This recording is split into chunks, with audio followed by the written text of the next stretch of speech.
quick favor and say good morning to my brother Hank.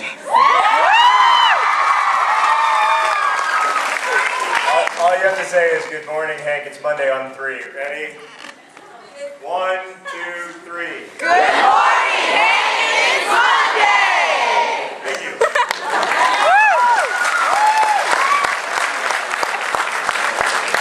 A lot of people in the audience are like, what just happened? Okay, as your moderator, I have to say a few silly things, okay? Please make sure your cell phones are turned off. There's a book signing. Because Hank might call during the... Yeah, yes. There's a book signing following the session. It will be located in the west signing area that will be marked Corn Convocation Hall. And it's on the festival map in the center of the event program. Personal recording of sessions is not allowed. You may take photographs, but please no flash. If anyone is...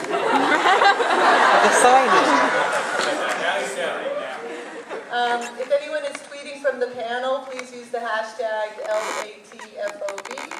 And audio is being recorded. And you can, if you want to know more about that, you can go to the LA Times website. Okay, I don't think these young men the Edgar Award for Best Young Adult. And you've now collaborated with David Levithan on this book, Will Grayson, Will Grayson, which was just released.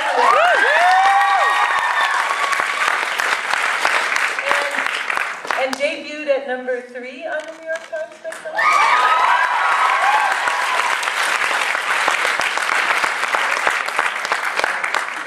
Clapping for yourselves. Thank you. Yeah, thanks. Okay, so what I'm interested in today is how your first collaboration, Will Grayson, came about. You start. I'll start. I'm trying to take this out because then you guys can see each other from a little further back. It started, actually, for me it started in college because I had, well, at college where I went, there was a guy named David Levithan, whose name was shockingly similar to my own. And we would always be mistaken for each other. I would get his mail, I would get his phone calls. He had one great aunt who would call me and I'd be like, wrong David, she didn't get it, she would continue to talk to me. And the most humorous and soul-crushing for me part about it was that David is an amazing dancer. He now dances with the Mark Morris Dance Group, which is the best modern dance company in America, if not the world. And so people would constantly come up to me and be like, oh my God, David, you seem like such a clumsy, oafish guy. But last night on stage, you were beauty incarnate. And I'd be like, yeah, that wasn't me. So a week before I graduated, I had never met David, and I just called him up and just like, we have to meet up. I've been getting your phone calls, I've been getting your compliments. And we did, and we totally hit it off, and we both ended up moving to New York together at about the same time and became best friends. And so it was strange having a best friend who has pretty much your name, and so I've always been fascinated by similar or identical names. And so after Nick and Nora, I wanted to do another collaboration. I thought it would be cool to do it with guy writers instead. This time to have a different dynamic. And I love the notion of doing a book about different characters who all have the same name. And John and I had struck up a friendship because I had read an advanced reader's copy of Looking for Alaska, which I'd loved, and so I sent him a fanboy email just being like, hey, I love your book.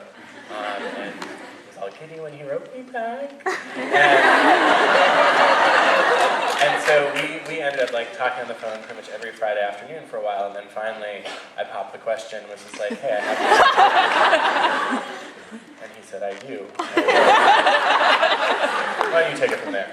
Yeah, I mean, I wanted to do it because I really liked David's writing.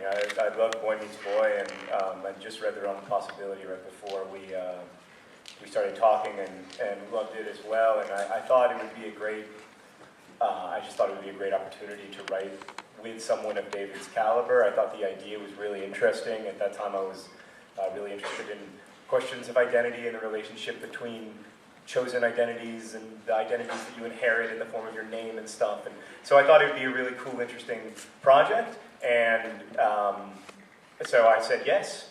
And then 5 short years later, here we are. So literally it took you 5 years to write? Well, yeah, but we did some other stuff.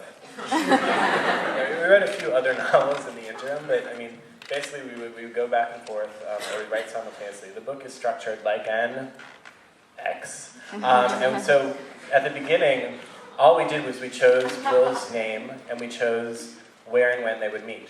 But that was it. That was all the planning we did. And so we wrote our first chapters parallel to each other, the tips of the X. But wait a minute, you haven't said did you each write a character? Yes, Yeah. we each wrote. Talk about that. So I wrote chapter 1 while David was writing chapter 2, and the idea was that we were each going to write from the perspective of one Will Grayson. So when we got together to read each other those chapters, we had no idea. David didn't know that there was going to be a Tiny Cooper, and I didn't know that his Will Grayson was going to be all lowercase. We didn't know any of that. So we started here, and all we knew is that in a few weeks, in the time inside the novel, they needed to be at the same place at the same time in a situation in which they could become aware of one another. And so we wrote toward that, but we wrote parallel. So while David was writing chapter 4, I was writing chapter 3. And because we read it out loud to each other, we never actually saw one another's texts. We only knew one another's story from having it read to us. So that, I think, was really important. That's so interesting. So your literary journey was really very much like your character's physical journey in terms that, you didn't know what would happen. Not at all. I mean, I wrote my first chapter having no idea that Tiny Cooper was going to come into my character's life. Bounding and flouncing as he does into my character's life. But it was fun because I heard John's first chapter and I was like, Tiny Cooper, I can use that. And so as we were going our parallel ways, getting closer and closer to the crux of the X, we were looking at what the other person and hearing it, and sort of going, okay, once they cross, this is where it's going to affect the trajectory of my story. So that was neat. But yeah, we totally didn't know what was going to happen. Which I think was very helpful for writing the book, but then it also created a situation in which we had to spend a lot of time working on revision. We revised this book for a long, long time. Well, when they do meet, it is so dramatic, and it's a dramatic setting.